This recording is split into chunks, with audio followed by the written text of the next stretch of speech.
Bismillah. Assalamualaikum warahmatullahi wabarakatuh.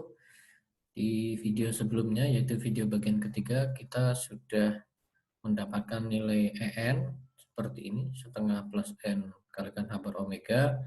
Kemudian psi N itu kalau kita lihat penulisannya sebelumnya adalah alfa N dikenakan A plus N psi 0. Itu sementara psi 0 itu ada konstanta ini dikalikan E pangkat. Nah, sekarang konstanta ini dikalikan dengan alfa N itu akan kita tulis sebagai AN-nya. Gitu, sehingga A plus pangkat N langsung bekerja kepada E pangkat ini. Nah, AN itu secara umum bentuknya adalah seperti persamaan 43 ini. Di video ini memang tidak kita bahas bagaimana bisa mendapatkan AN seperti ini. Kita langsung pakai saja. Kalau misalkan N-nya itu 0, maka di sini minus I pangkat 0 jadi 1. Yang di bawah ini 0 faktorial 1, H bar omega pangkat N juga 1. Berarti ini akar 1, berarti semua ini 1 ketika N-nya 0. Sehingga A0 adalah ini.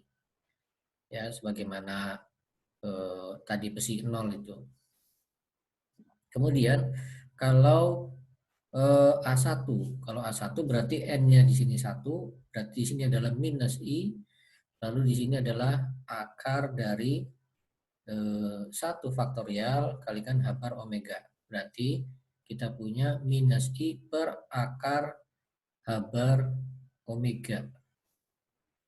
Gitu. Nah, AN-nya kalau kita lihat di sini A1-nya adalah 1 per akar H bar omega ini, lalu ada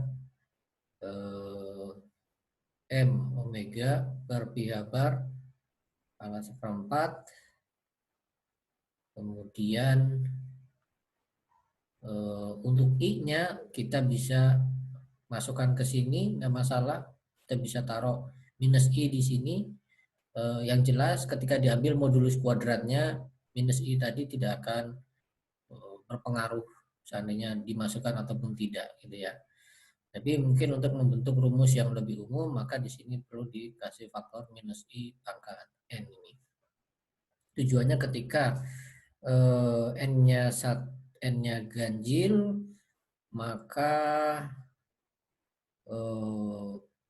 N ganjil dan N genap nanti akan berbeda-beda dalam hal tandanya ya.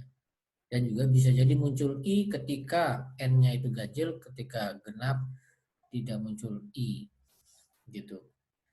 Nah, kemudian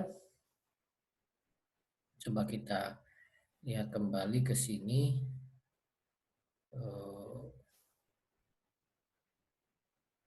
Plus. Iya. Oh iya.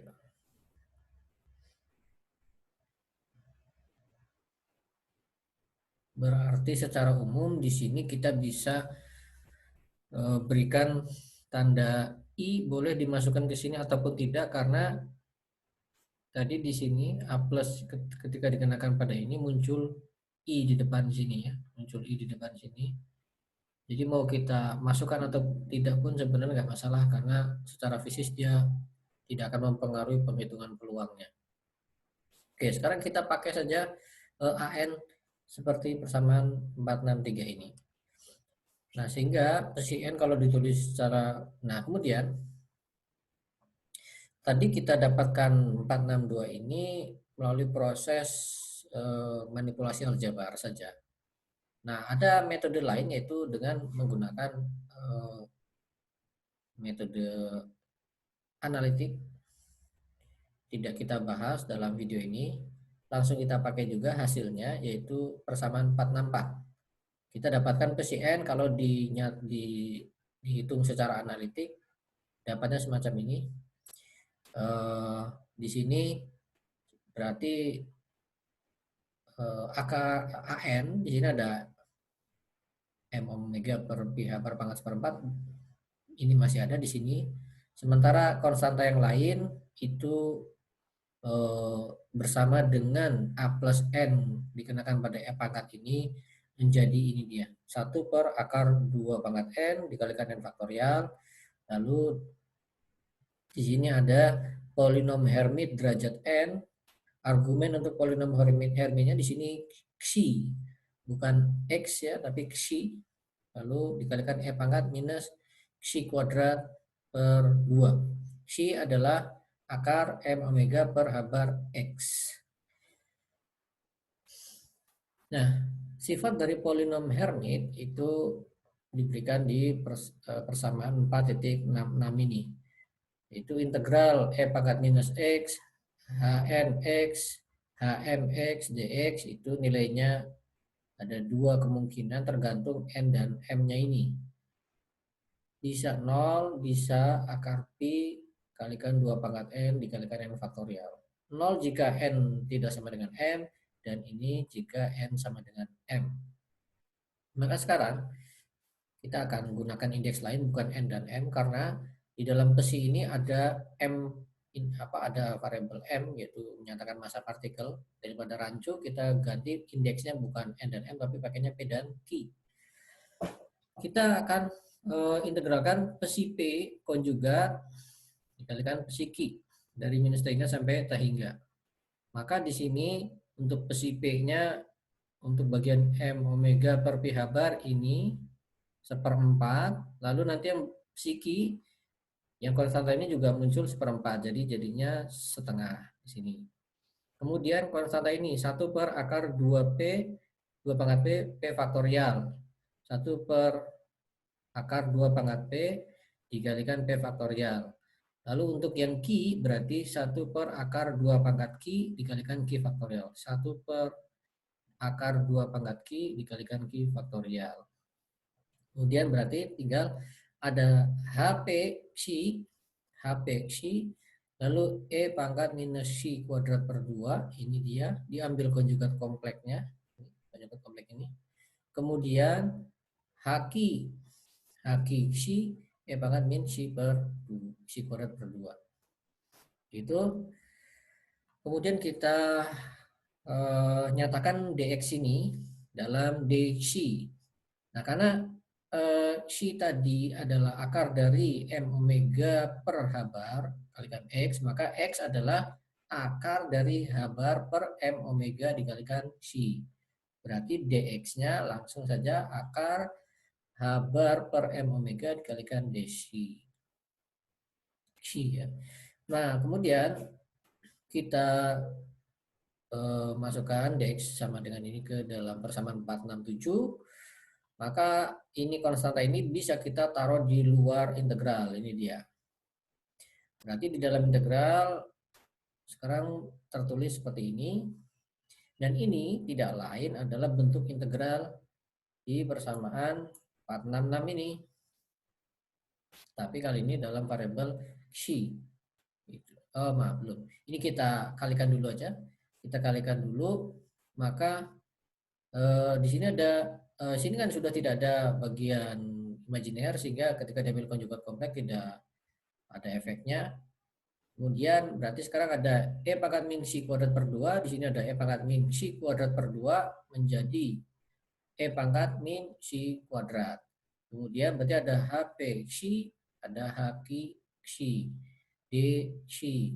Nah, integral ini adalah integral dalam persamaan 466 bentuknya. Oke. Kemudian karena P dari awal sudah diasumsikan tidak sama dengan Q, berarti berlaku yang ini, yaitu sama dengan 0. Sehingga integral ini nilainya adalah 0. Maka karena 0 ini pengali dari ini semua, berarti hasilnya adalah 0. Maka kalau berarti kita simpulkan integral Psi P konjugat Psi Q dari min hingga sampai hingga, kalau P-nya tidak sama dengan Q, nilainya adalah 0. Kemudian berarti tandanya antara psi P dengan psi Q itu kalau tidak sama, artinya P tidak sama dengan Q, berarti mereka saling ortogonal. Kemudian kalau P sama dengan Q bagaimana? Nah, kalau P sama dengan Q, berarti di sini integral min hingga sampai hingga psi P konjugat psi P dx itu sama dengan, nah kita kembalikan ke sini, bagian ini, dan lihat di sini berarti Q-nya harus kita ganti dengan P, ini juga diganti dengan P, berarti nanti ada 1/2 pangkat 2P, lalu dikalikan P faktorial, dikalikan P faktorial. Jadi ada 1/2 pangkat 2P kalikan P faktorial dikuadratkan. Ini kan bisa kita pandang sebagai 2 pangkat P dikuadratkan. Maka kalau nanti diakarkan menjadi 2 pangkat P dikalikan P faktorial. Lalu konstantanya masih tetap sama ini, dalam kurung ini dan di bawah akar ini. Sama, kemudian integralnya berarti di sini HP, di sini juga HP. Dan ini E pangkat min C kuadrat per 2, E pangkat min C kuadrat per 2 juga ada. Itu menjadi E pangkat min C kuadrat, lalu HP. Maka integral ini sudah merupakan bentuk integral di 466 ini yang untuk N sama dengan M ini. Sehingga jawabannya adalah akar Pi 2 pangkat P kalikan P faktorial. Akar Pi 2 pangkat P kalikan P faktorial. Akar Pi di sini di bawah sini juga ada akar Pi, jadi saling menghilangkan. Kemudian 2P di sini, ada 2P di sini, saling menghilangkan, ada P faktorial, ada P faktorial di sini, saling menghilangkan juga. Kemudian ini ada akar habar, di sini juga ada akar habar. Di sini di bawah sini ada akar M, di atas ada akar M. Di bawah ada akar omega, di atas ada akar omega. Sehingga semuanya saling menghilangkan, maka jadi 1. Sehingga kita dapati sekarang bahwa masing-masing psi P itu bersifat normal. Nah, dua hasil ini bahwa psi P bersifat normal dan sebelumnya adalah antara psi P itu saling ortogonal bisa kita rangkum dalam satu rumus ini 471. Itu integral min hingga sampai hingga psi N konjugat psi M dx itu sama dengan delta Kronecker NM. Maka kita bisa katakan sekarang bahwa kumpulan psi N yang merupakan solusi stasioner dari persamaan Schrödinger tidak gaib waktu untuk kasus potensial harmonik itu bersifat ortonormal. Baik, pembahasan di bagian keempat ini kita akhiri sampai di sini. Terima kasih. Assalamualaikum warahmatullahi wabarakatuh.